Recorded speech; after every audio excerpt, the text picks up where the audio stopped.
Hi, everybody. Welcome to this exciting program presented by the Friends of the Needham Library. I'm Deborah Balin, one of your hosts today, and I'm joined by program committee volunteers Sue Kessner, Margaret Pantridge, and Mimi Rovner. Before we get started, I want to invite you to our next program.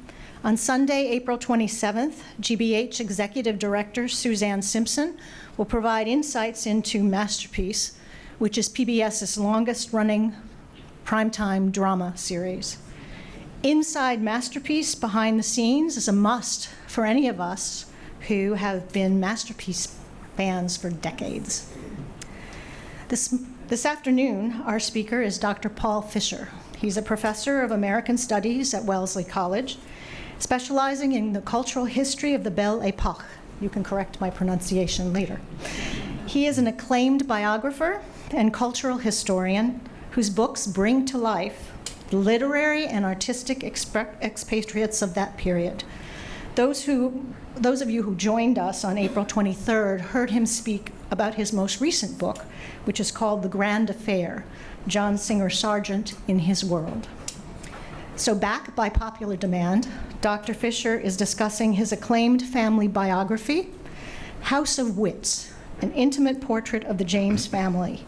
He focuses on one of the most fascinating encounters the distinguished James family, including Henry, William, and Alice, had with Boston, the trance medium, Leonora Piper. Through the fad of Séance Spiritualism swept through the United States and the world in the 1880s, the siblings saw this in more complex and intellectual ways. Their clash with the occult world illustrates their unusual side as well as their unique upbringing. So Dr. Fisher will speak for about 45 minutes and then we'll take questions. We'll wrap up about 3:15. So please join me in welcoming Dr. Paul Fisher, and thank you all for coming out today.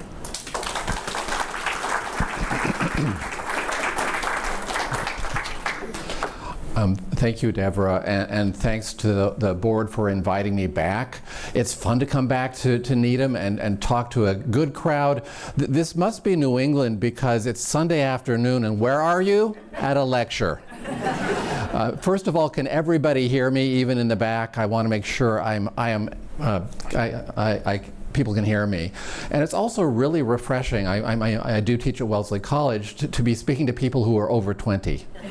And who may know a few things about the past. I'm kind of curious to do a quick survey. How many of you are here because of the Jameses, William, Henry, or Alice James? I'm just kind of curious. There's some James fans out there. Always good to hear. A dying breed, perhaps. How many of you are here for the seance qualities?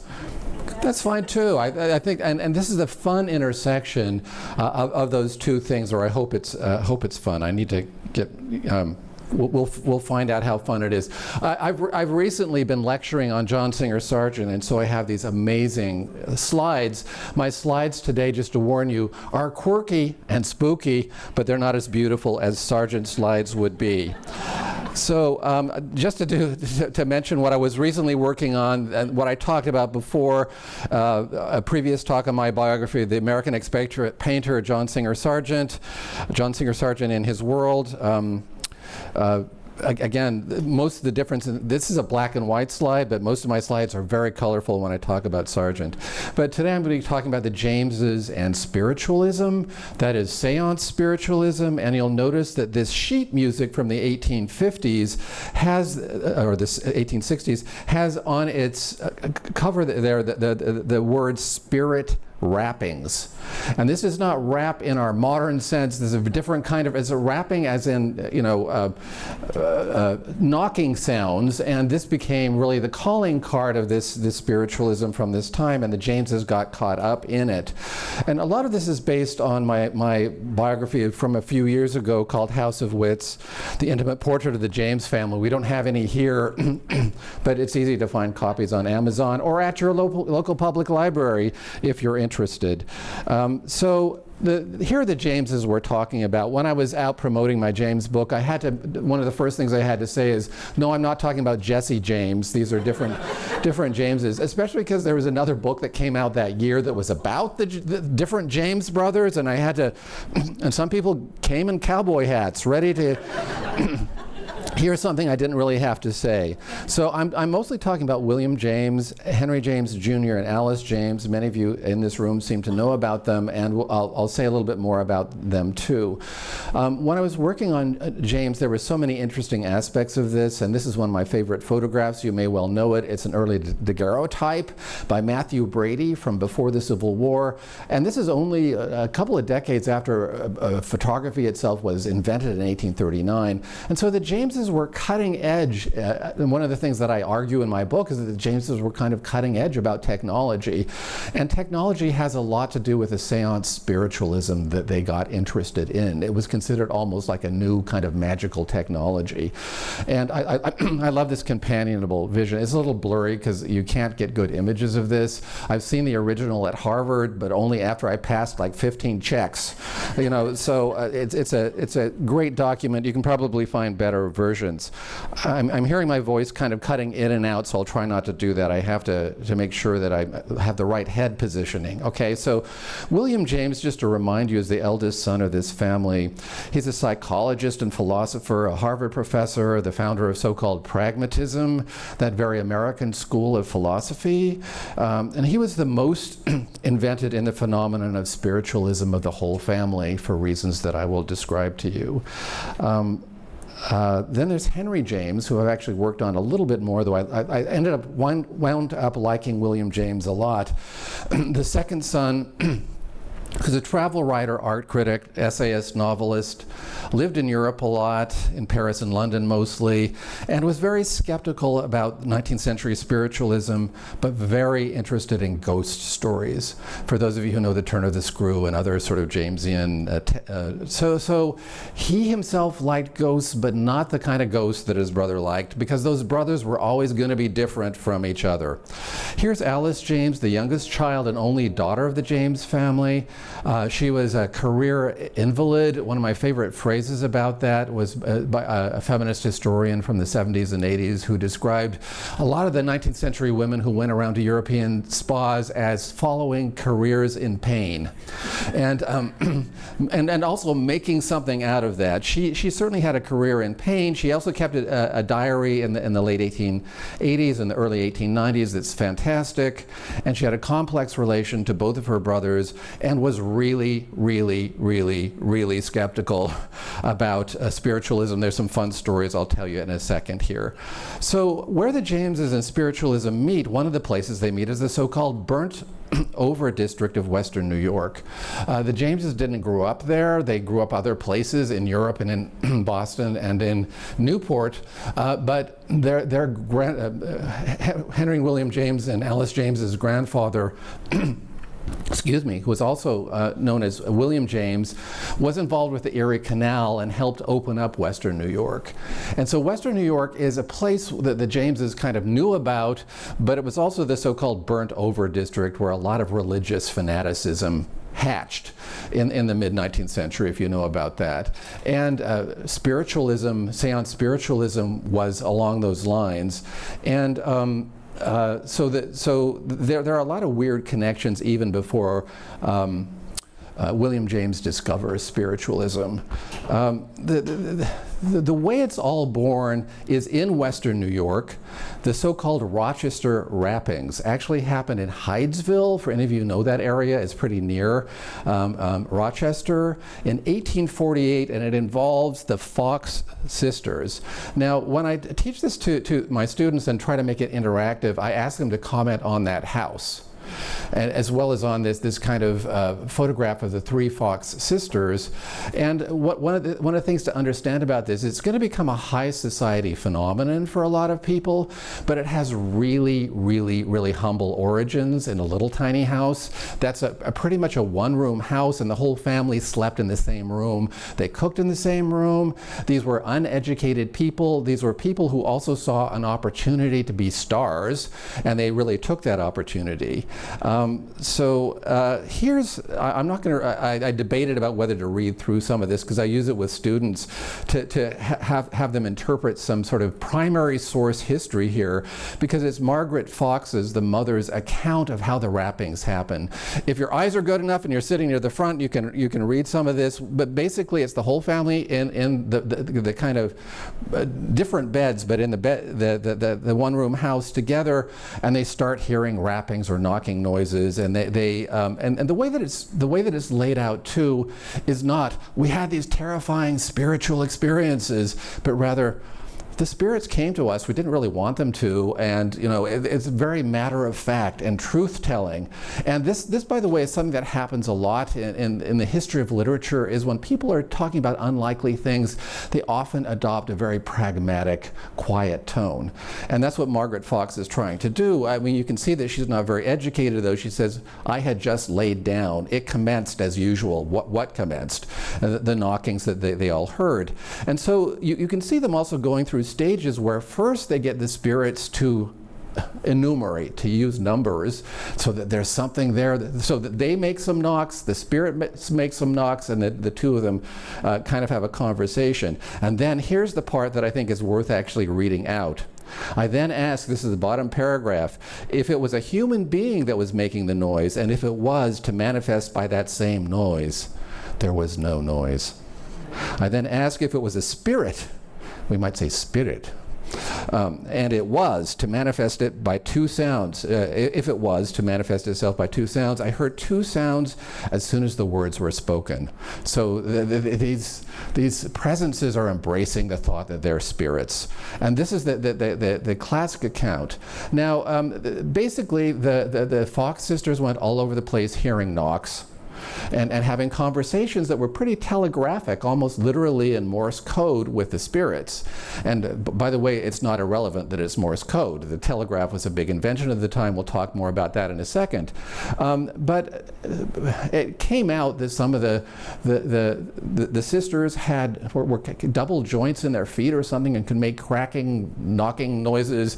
And there was a big expose in lots of the newspapers, and they denied it, and other people denied it, and even as late as the 1880s, somebody who was the president of the First Spiritual Society of New York, one of the many things that hatched because of their ideas, said, the idea of claiming that unseen wrappings can be produced with joints of the feet, if she says this even with regard to her own manifestations, she lies. I and many other men of truth and position have witnessed the manifestations of herself and her sisters many times under circumstances in which it was absolutely impossible for there to have been the least fraud. Methinks he does protest too much, perhaps. But this is the kind of issue that always followed the spiritualists, which is, to what degree was it fraud and made up, and to what degree were they actually accessing something in the unseen world? So we're going to start out with seances. I'm just kind of curious, anyone been to just a fun seance or two in your career? Or, because some of this lives on in American culture. When I was a kid, there were Ouija boards around and so forth, which they aren't now. And I will tell you about Ouija boards and other kinds of things, because there's a whole bunch of material culture and gizmos and for-profit items that are associated with this long history of spiritualism, and then it's going to intersect with the Jameses. And one of the things that we see in this illustration, not a beautiful John Singer Sargent illustration, but it gives you the picture, is how seances often, though not always, unfolded around a table. And you could ask yourself the question, why are everybody's hands out like this? So nobody can make the knocks, I guess. So it's kind of like, see, I'm innocent, I'm not making things up. But it was also a form of the ritual of the whole thing. You can see how serious people look, as if something is about to emerge at the seance table. So there's a bunch of machinery that's involved. The first thing is the trance medium who's in charge of the seance. This is the figure. 90% of the time it was a woman, a figure who has access to the spirits and is sitting in a prominent place. It's usually a circular table to conduct the seance. And she is the person who has the gift of speaking or somehow communicating with the spirits. And so we can see this in many sort of illustrations. And by the way, that we have this in Italy. The stuff from Hydesville, New York, went all over the world. It was one of the first huge American exports to other parts of the world, and a dubious export, if you ask me, but it just kind of went all over the place. Having seances in Italy. So William James's favorite trance medium was this woman called Leonora Piper, and there are her dates. She was from New Hampshire. She was an innocent-seeming country girl, though very, very intelligent. And the fact that in this I don't have a date for this photograph, her hair is down, lets you know that she's a trance medium. She doesn't have her hair tucked up in that 19th century way because she's too natural and too in touch with the sort of supernatural forces. And William James, thought that the world was full of tricky mediums, but he felt that Leonora Piper was honest, down to earth. He also had a country house in New Hampshire and was always interacting with New Hampshire people, so he thought, she's good people, and I believe her when she says she's in touch with the spirits. I'll talk more about her in a second. Now, the trance mediums also themselves had controls. If any of you know about this whole machinery, you might be familiar with this. That's the person in the spirit world who's basically a telephone operator. We want to speak to so-and-so, so they use their contact in the spirit world to bring up whoever you want to talk to. So it's an intermediary. And by the way, it's not a throwaway idea that this is a telephone operator, because again, it's based on the technology of the time. So, I'm not quite old enough to remember, but I knew people who were old enough to remember when you had to place a call, you had to talk to an operator. So these are the controls, and Leonora Piper's controls from the 1880s were quite various. One was Cornelius Vanderbilt, who had died a few years before. One was Johann Sebastian Bach. Was she musical? Did she feel a special connection to Bach, or did just Bach crop up at one of the seances? I don't know. She also had a long-running control called chlorine, who was not a disinfectant, but was in fact a sort of native person who gave her lots of access to the spirit world. So in a way, you're already seeing the theatricality of this seance stuff. It's part of it is, sometimes they would speak in voices that sounded like some famous person, some famous departed person, like Cornelius Vanderbilt. I don't know if Leonora Piper had ever heard him. So sometimes there were voices. The trance medium would be the person who channeled the voices. Other times there was rapping, the kind of stuff we talked about already, the yes, no, or alphabetical rapping, a kind of Morse code. And there again is the sheet music from the 1850s of spirit rapping. It became so well known in popular culture. There was also a form of a seance called automatic writing, which you may have heard of, and this is how it works. The medium, the trance medium in this case, just lets their pen go. And they get messages from the spirit world through the pen. Whether it's something they're hearing or whether unconsciously they just kind of map it out. And here's the way that it was conceived. There's an illustration there with a woman who is doing the automatic writing, and there's a spirit behind her who's guiding her hand and giving her the message. But this is what it often looked like. Good luck making, but that kind of mysterious utterance of the spirits goes way back in human history. Like the Delphic oracle would sometimes babble sort of nonsense, and then they would turn that nonsense into a finely honed little poem, and that was somebody's reading. So I mean, this stuff is really specific to the circumstances of the 19th century. At the same time, it's very old in human history and fulfills a human need to try to communicate with the unknown that's out there someplace. Some famous people who did automatic writing, I've listed them here, and they were on the international scene, and here's some of the weird things they came up with: special alphabets that the spirits could help with, and this added to the mystery of it, this kind of cryptography where you had to figure out the special lettering that the spirits were using. There was even a Martian alphabet. That's the thing on the right, if you can't read it. This is Mademoiselle Smith, medium Helen Smith's Martian writing. some of this stuff is really weird. I'm a historian that really likes quirky things. So this was like a gold mine. This is stuff that I kept discovering. It's actually a pretty small section of my book, but I had a really good time researching it. So, okay, so then another thing that they used was planchettes. And here's what a planchette is. It's a little board that's on wheels, and it's got a pen or a pencil on it, and you have people with their hands on it, it moves around, and it creates a design or some writing that you then interpret as being from the spirits. And by the way, that didn't work too well, so they soon paired planchettes with Ouija boards by the 1890s, and those were what some of you may have been familiar. This is like teenage culture when I was a kid. It was always just so excited, you know. And so what you do is you get people, if you don't remember this from way back when, because no one does this anymore, it kind of goes around and gives you yes and no's and some letters that you put together ingeniously as some kind of message from the spirits. And these things were hot sellers for a very long time. I think whoever made the Ouija boards sold a lot to teenagers, to bored teenagers.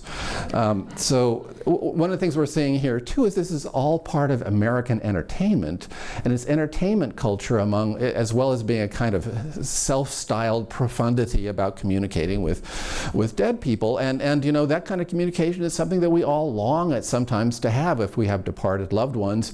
But so there's all kinds of different layers that happen with this. Another thing that happened at seances was vocalizations. Spirit voices, disembodied or embodied in the medium. Sometimes voices would come out of nowhere. Sometimes the medium would suddenly speak in a very strange and unnatural voice. It was again part of the theatricality of it, and we have some recordings and things. Also, any of you know the Noel Coward play Blythe Spirit? You know that it has, it's all based on this. It goes all over the world. People love this stuff, and it goes. You know, it's invented in the 1850s and goes way up to my childhood at least. So it had a long run. It's something that really people found persuasive in some way. So another thing that happened was physical manifestations of various kinds, like this. Unexplained sounds, voices, smells, lights, moving furniture, etc. I don't think it was ever quite this exciting. I think it was a little more subtle than that. But people were really quite engaged by this. Sometimes there were materializations or apparitions. Ghostly figures, which I like to describe as amateur theatricals in gauze, you know, where the medium's friend would come out of a closet all dressed up in a gauzy outfit, and it would be a spooky moment, then they would disappear again. Does this just remind you of teenagers? No wonder teenagers glommed onto this in subsequent history. But what's interesting is that it really goes top to bottom in society, and many people take it really, really seriously. And these people who did it, well, you could describe them lots of different ways, and they're all very different. Some of them were absolutely rank charlatans. A grand American tradition that we're still living with, by the way. Anyway, no commentary on that. So what does it all mean? What does it mean that we have, what does this phenomenon mean? As a cultural historian, I try to think, you know, it's a sort of fun, weird, quirky thing, but why did people take it so seriously? Why did it travel so far? What does it mean to people? And how do we understand what it means in its context? So we're going to talk a little bit about some of the things that it tells us about the context in which it was created in the United States in the late 19th century. As I mentioned before, the Jameses had some association with the burned over district, and upstate New York was full of radicalism and revivalism, the so-called Second Great Awakening. It happened early in the 19th century, and then later on there was a lot of kind of religious activity in Western New York. There were revivals, there were all kinds of weird religions invented, including Mormonism, which dates from this same sort of period in the same sort of area. And it was a feverish time. People were really looking for something. So one of the things that's happening with spiritualism and many of these ideas, by the way, are from other historians who've worked on this and not just my ideas. It's radical Protestant enthusiasm. It was anti-Calvinist. Calvinism had been really quite dour and difficult, and so this was a more fun form of religion. It was post-transcendentalist. It took some energy from the transcendentalism of New England. It was related to forms of dissident Protestantism and their permutations, things like Quakers, Unitarians, Shakers, Swedenborgians. The father of the James family was a famous Swedenborgian, if you know anything about that. For years and years, when I lived in Cambridge, down the road, there was a Swedenborgian church. You know, it's a kind of old-fashioned New England thing. It's a whole, I see people nodding their heads, they remember this stuff. I actually went to the Swedenborgian Library in London, the world center of Swedenborgianism, and talked to some very nice people and looked at some letters of Henry James Sr. that were there. And again, it's fascinating, complex kind of mysticism related to the kind of thing that was happening with spiritualism, the kind of thing that the James children were interested in. So in the burnt-over district, there were all kinds of phenomena that really are very colorful. There were millenarians. People thought that the world was going to end any minute, and now that it might be any minute. There are Kabbalists, Mormons, Millerites, and the Oneida Society, etc. We're talking about some really crazy stuff. And if you read about this, it will keep you up at night, because these people believed all kinds of things. I mean, medieval people believed that the world was going to end in the year 1000, among other years, and it didn't.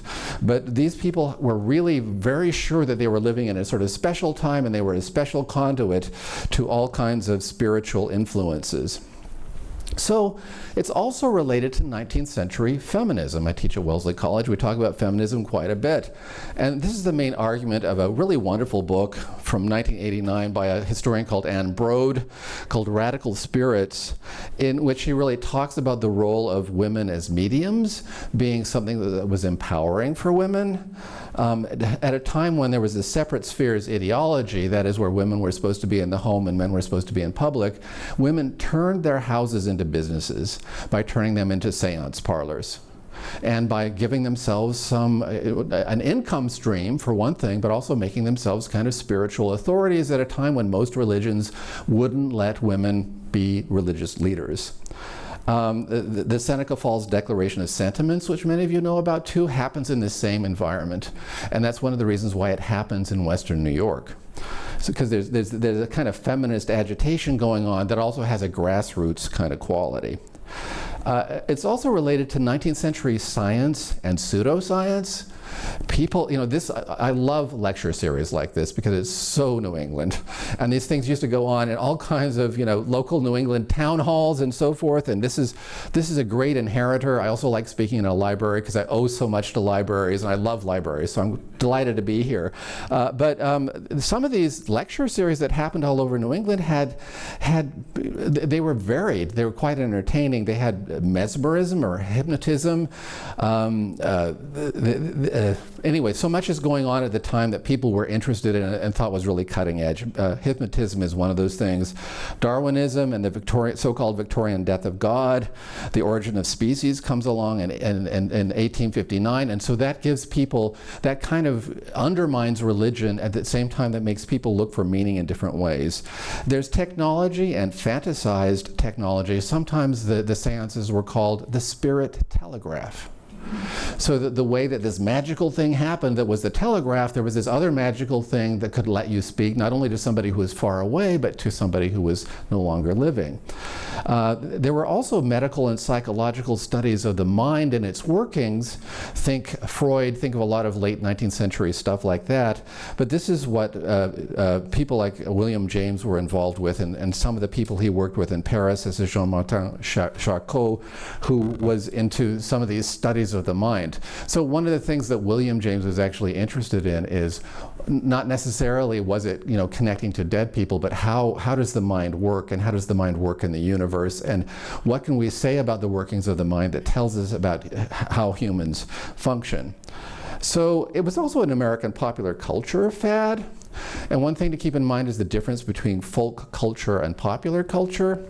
It starts out at folk culture. Folk culture was full of ghosts and goblins and bangs in the night and all kinds of things. This had a long, long tradition. Since as long as there were people were telling ghost stories, way back when. But what's interesting is this becomes popular culture that is commercial and retailable, sellable. Also, there was a role of newspapers. For example, Horace Greeley's New York Tribune in popularizing spiritualism. There were a lot of articles that were out there. There was also a huge publishing industry of pamphlets and books. People made a lot of money out of this. Not that anyone would have done this more recently with anything like spiritualism for sale. Again, it's very American in that sense. There were also lots of confidence tricksters, con men and con women. And one way of thinking about them is, are they entrepreneurs? Are they providing a sort of entertainment and counseling and guidance? Or are they just run-of-the-mill fraudsters? And there was a lot of discussion at the time about that. Herman Melville wrote a wonderful book called The Confidence Man from 1857, if you know that book. It's a really good book that plumbs some of these same issues that are very big, and again, in American society, and way back when, as well as in the present moment. Also related to mental illness and the emergence of hysteria and neurasthenia as medical and psychological categories.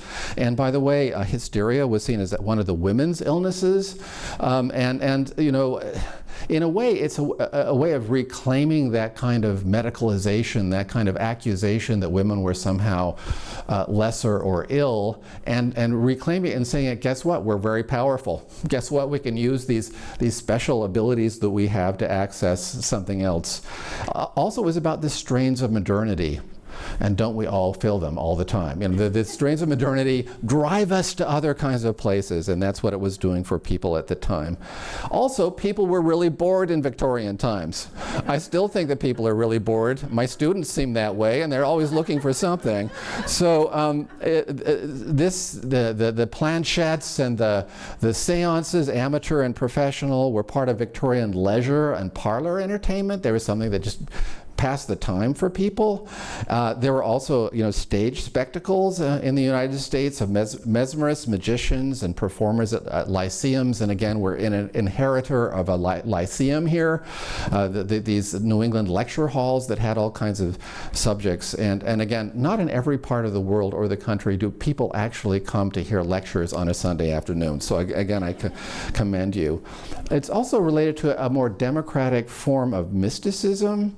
And this is related to several of the above categories because it's a kind of mysticism that almost anybody can access.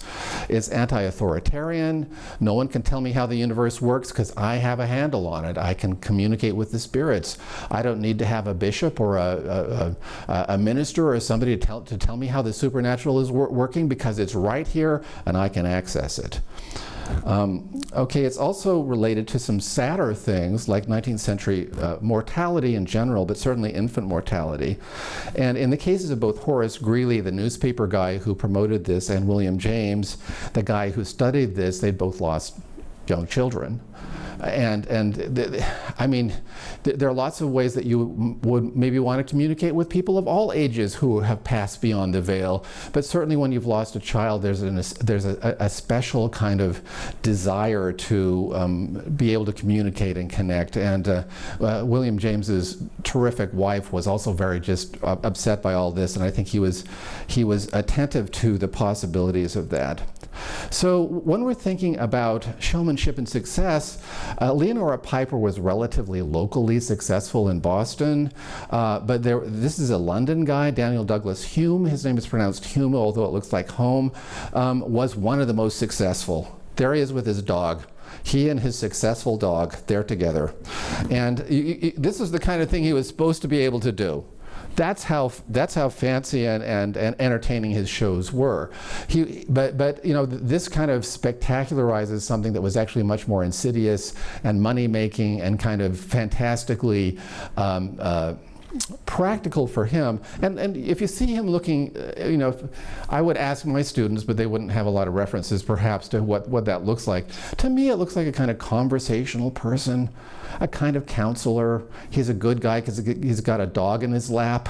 What could be wrong with him? He, in a way, by looking like a sort of warm person you would consult, he looks like somebody who you would try not to, who's trying not to look like a fraudster. Is what I think it is. So some of this went pretty deep into the pseudoscience of the times. There was a Society for Psychical Research in London, founded in 1882, largely on the basis of this kind of stuff. There was an American Society for Psychical Research that William James sometimes interacted with, founded a few years later. And you got the Greek lettered psi there for the psychic stuff going on. And we still use this kind of terminology in our everyday speech. I must be psychic because I knew that I was going to slip in the parking lot on my way in. I'm just saying that because I had a fun slip myself recently on our glorious ice that we had. Okay, so back to the subject of these mediums, there's a question about fraud and the degree to which fraud could happen. And Edmund Gurney, a friend of the Jameses, a British friend, was really worried about this, and in fact had a bad end because of allegations of fraud. So to very quickly, because I need to wrap up here, we don't have too much time left, to talk more specifically about the attitudes of the James family to this stuff. I've already mentioned a little bit, but Henry James Sr. wrote even an essay called Spiritual Wrappings. And he had mixed feelings about it, as you can see from this quote. I won't pause too long on it. Henry James Sr. is a very strange man. Okay, so here's William James's trance medium, Leonora Piper, a couple of images of her. And again, she looks very soulful. She looks like somebody that you might trust. And he used to describe her as a sort of a white raven among dark ravens. She was the one that was innocent and absolutely trustworthy as a medium. And here's what William James said about her, that basically from watching what she did is that there was a continuum of cosmic consciousness against which our individually builds but accidental fences, and into which our several minds plunge as into a mother sea or reservoir. Our normal consciousness is circumscribed for adaptation to our external earthly environment, but the fences weaken spots and fitful influences from beyond leak in, showing the otherwise unverifiable common connection. This is actually a pretty intelligent passage to sort of talk about what could be. A lot of psychologists and psychiatrists at the time were thinking about ways in which human consciousness might connect to other human consciousness or to a cosmic consciousness. And so it's an intelligent way of talking about mysticism and how mysticism might work. As for the explanation of Leonora Piper's trance phenomenon, William James said, "I have none to offer." The spirit control is hard to reconcile with the extreme triviality of most of the communications. So much of what people found out from the spirits was where they'd left the sewing machine or whatever. It was not always profound. What real spirit at last able to revisit his wife on the earth, but would find something better to say than she had changed the place of his photograph? So in other words, William James had this idea that maybe spiritualism led us somewhere toward an understanding of mysticism or how human minds work, but on the other hand, a lot of the stuff that happened was kind of trivial and suspicious, and he acknowledged that. He was a very smart man. Alice James was even more skeptical about this, and she even committed the quote, base trick of, at one point Leonora Piper wanted to use some hair from Alice James to say something about Alice James. She sent in somebody else's hair. And here's why she did that. I thought it a much better test of whether or not the medium were simply a mind reader or not. Alice later apologized for her frivolous treatment of what she characterized William as considering so serious a science. Henry James really hated the spiritualists. He could not stand them. He thought they were fraudsters. He thought his brother was wasting his time. And here's just a little quote about how he had a general aversion to the species of Mrs. Piper and was pretty skeptical. His brother once sent him to a convention in London that he really hated going to and was prickly the whole time he was there. Then again, Henry James is prickly for most of his life, so that's was not that different. So in conclusion, the Jameses were interested in the phenomenon of the time. They treated it quite intelligently from the several points of view that they had of it. And I think think they are great exemplars for us of how to treat all the kinds of odd things that crop up in our own time. Both let it roll off you and then understand why people are doing it, what it is that motivates people to do it. And when Leonora Piper, just as a final note before we field some questions here, Leonora Piper was especially good at figuring out things that her clients in Boston wanted to know. And it was only decades later and everyone was, a lot of people were just floored by how much she knew. It was only decades later that people realized that people's Irish servants talked to each other. And that was probably her source of information, was not the spirits, but the Irish servants. So, which goes to show you should always take into account the many things that happen. But anyway, that's what I have to tell you today. Thanks very much.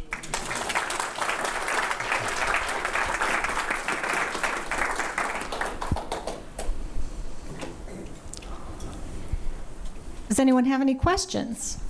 Margaret.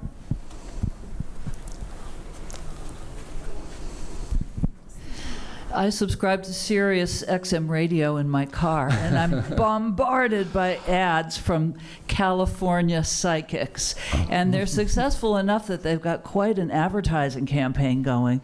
So I just wonder, where is spiritualism in relation to American society right now? Is it on the upswing? And how can there be so many suckers? I know. Well, as P.T. Barnum said, there's a sucker born every minute, which is a great American sort of thing to say. That's a great question, Margaret. Thank you for posing that, and also for just reminding us how much of this stuff is still around in different forms. Séance spiritualism has kind of died out, but there are lots of forms of New Age spirituality that are out there, some of which are more congenial than others, and I think we always have to treat these things as kind of complex, at the same time to understand they're often commercial endeavors. You know, they're pretty commercial. I mean, I've given versions of this talk a lot, and I've occasionally had people look at me very stricken and saying, "You sound like you don't believe in the spirits."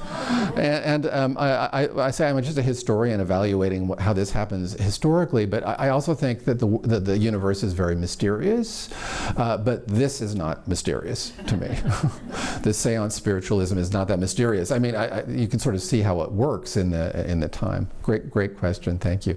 I don't know if it's dying or this kind of. I think it's very healthy and with us, sadly. And I have another question. Yeah, there's several. Professor Fisher, so you contrast fraudsterism with entertainment, okay? And you briefly mentioned that relation to mortality and people's concern was also a factor. As a psychiatrist, perhaps, my interest is very much in the phenomenon of the failure to mourn, okay? Mm-hmm. And I think events that I think may also have had a big role in the surge of spiritualism and seances, one was, of course, the Civil War, mm-hmm. In which there was an enormous amount of young death. And people had a very hard time with that for obvious reasons. I think after the First World War, we also saw a fair amount of that resurgence. So I would submit that there is this actually a very profound psychological aspect to this, okay? Yes, it's true, there are other phenomena that intersect with this. You've mentioned a whole bunch of very interesting ones, but I would like to sort of put a more emphasis on the wish to have some contact with the deceased. Very powerful motivation, and seances actually help satisfy that, the sense that maybe, and also there's I didn't mention spirit photography, yeah. Which is another manifestation of this, as you know. I think it actually played a major role in why this had such a long-running history and maybe not over yet. So I just want to add that point. You know, I think that's all extremely true, and keep in mind that also William James was a psychologist as well as a philosopher, so one of the many things that he was interested in is what sort of role it played in people's emotional lives and psychological lives, and absolutely, it's certainly for him personally, for him and his wife, it had a lot of those qualities, and he was aware of that, and I think, you know, this is also something that there was a lot of mortality in the 19th century. There's a lot of mortality reality now. People struggle with this kind of thing all the time, I think. And so you could see it as a vulnerability that people have, but you could also see it as a whole series of expressions that people have as they try to sort of cope with some of these difficult parts of life. So there's a somewhat more sympathetic rendering that you could have of some of this stuff too, especially if you know the stories of some of the people that came to these more serious rooms like Leonora Piper's. They were kind of seeking psychological counseling in a way, and good mediums like Leonora Piper could provide some of that counseling, obviously in a less than professional way as we would now see it. Great comment. Thank you very much for the presentation, very interesting. Bringing it to present day, when a real estate agent is selling a house, apparently there is a law or rule that you need to disclose if there are sounds or any spirits that someone might sense. And I'd like your comment on that since it is present day. And also, present day, if we go to the Christmas holiday at the Parker House Hotel, where Charles Dickens apparently was a guest to read his famous Christmas Carol. And apparently there is a mirror that he practiced in front of. And some people have the sense that his spirit is still there and almost a visual as well. If you could comment on that in your realistic thought. Thank you so much. Thank you for that question and comment. And Dickens, of course, belongs to this whole milieu in which it became a very important metaphorical way of talking about lots of different things. And there are so many different things to say about this. One of the reasons I love this subject is it's multifaceted. It's from the time, it relates to now. People have superstitious qualities, we could call them that, and continue to do so. I'm not surprised that people ask that question about houses. Every single American horror film for a long time depended on stuff like this too. I mean, I haven't talked about, like, horror films is another sort of projection, a different kind of projection of this sort of sense of the dead being with us. I mean, it's such a resonant thing and such a human thing that it's very Victorian.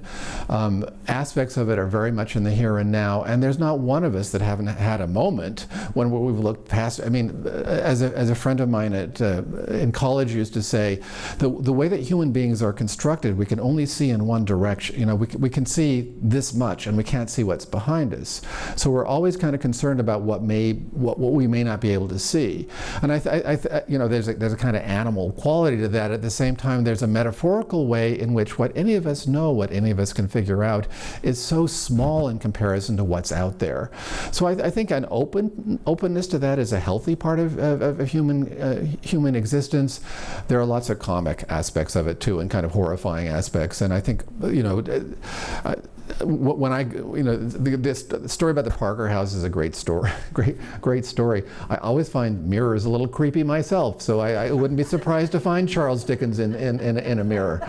So there you go. I used to work at a library at Yale for a while, where we had Charles Dickens's chair, and I'd be down. This is the Beinecke Library. I'd be down under there sometimes late at night working like the graduate students do, and was a little creeped out by the chair, which did not seem to be entirely empty. But anyway.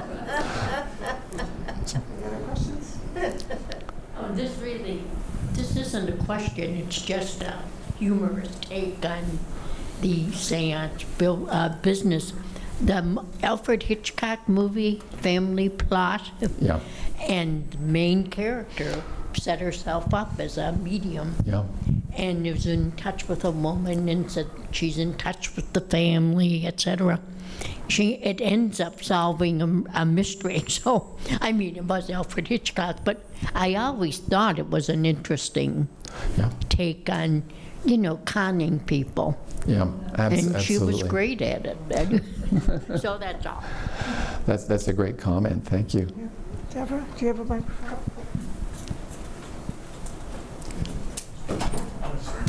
I apologize for the phone before.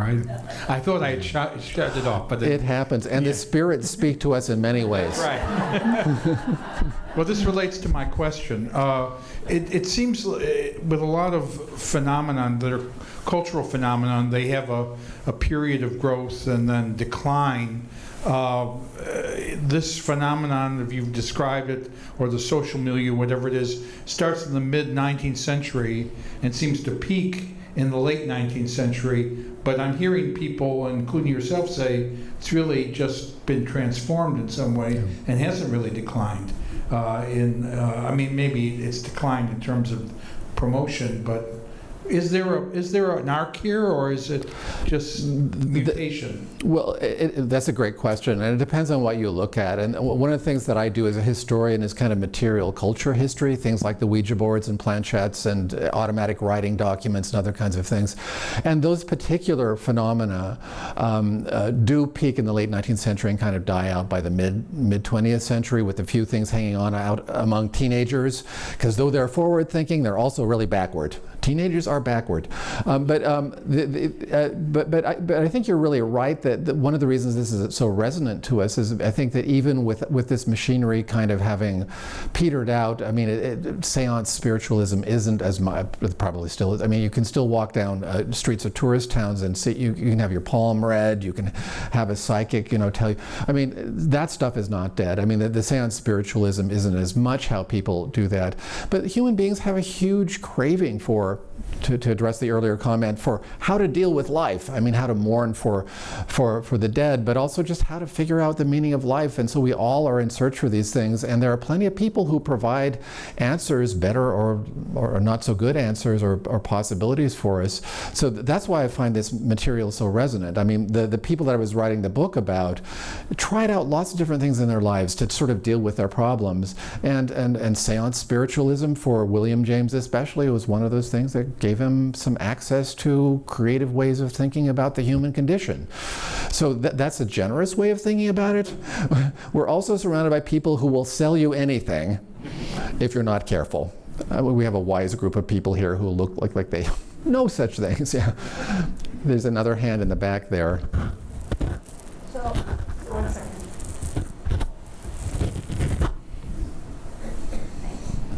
So you mentioned the Great Awakening and so on.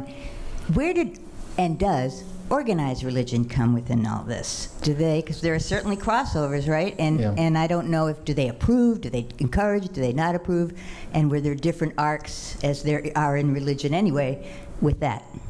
All of what you said is true. You just described history. They approve, they don't approve. It has lots of intersections. But I think one of the ways of understanding, one of the many ways of understanding what this is as a phenomenon, is that it kind of, in a quasi pseudo-technological way, tries to replace some of the religious traditions that are dying out. So though it's created at the same time as this kind of religious fervor in Western New York State, that has itself a pretty short shelf life, and there's the so-called Victorian death of God, or the loss of religion, that's leaving a lot of people with kind of empty spaces and questions that they have, and that's part of what spiritualism addresses.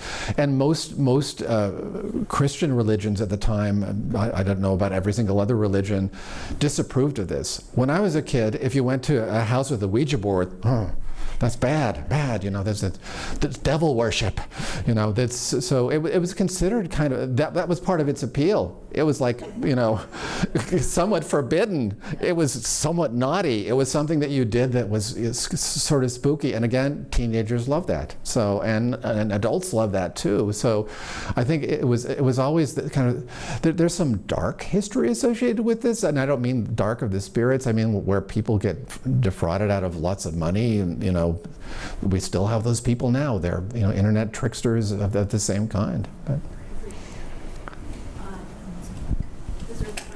Oh, that's okay. Piggybacking on the last question, so I confess I rarely don't get through a book, but the varieties of religious experience was one that I found very dense. Yeah. But I think on a positive note, it's important to note that book became a basis for Bill Wilson, if anyone who knows Bill Wilson is, the founder of Alcoholics Anonymous, for people who had believed that God had abandoned them, really became the basis for many people in the recovery community. So I think that's, to just bring a positive element into this, because people who were desperately trying to survive were able to do so because of, we know now what Bill Wilson founded, but he founded that in large part on the basis of the varieties of religious experience. You're referring to one of the magnum opera of William James, the varieties of spiritual experience, which I love that book. It's a kind of almost an encyclopedia of not only religions but religious urges. And you're exactly right that one of the groups of people that it has a huge influence on is the AA community, and has been very useful in that way. And that's also where pragmatism, William James's version of addressing certain kinds of problems, was very good. And some of that came from his studies, like his studies of Séance Spiritualism. A lot of it came from his own kind of rough life and his own kind of addictions that he had, and the ways that he sort of handled those psychologically and spiritually. I highly recommend William James to read, if you haven't read much William James, and Varieties of Religious Experience is great. His pragmatism stuff is pretty good too. I'm not a pragmatist. I'm too all over the map for that, but I find him really an interesting writer, and has been really valuable for some other forms of kind of American culture that I think are more positive than Séance Spiritualism, including sort of AA stuff, anti-addiction stuff. Thank you. Any other questions? So I have one following up with the last questioner. You note in your book the connection between Henry James's Turning of the Screw and William's The Varieties of Religious Experience. Can you explain that to those of us who are ignorant? Well, I hope I can, because it's been so many years since I wrote that book. But I think, again, we're talking sort of spiritual urges of different kinds, and ways of sort of mapping, for ways an intelligent person can map out some of those sorrows and sort of spiritual urges. And Henry James's stuff has a really kind of mystical quality to it. And both William and Henry James, as different as they were and as antagonistic as they sometimes were, had this kind of deep sense of one of the things I write a lot about in the book is of the importance of their family and of each other, and of being an intelligent person who tries hard to do things. And I think that's what I might have been suggesting. I would have to give a whole different talk on that, to which 3 people would come. Okay. I want to thank Dr. Fisher for coming this afternoon. I'm sure you'll all agree this was delightful. Thank you. Thanks very much for coming out on a Sunday. Cold Sunday again. And I hope to see everybody at our next program, which is on Sunday, April 27th, with GBH Executive Director Suzanne Simpson on Inside Masterpiece, Behind the Scenes. Register online. Thank you. Thank you.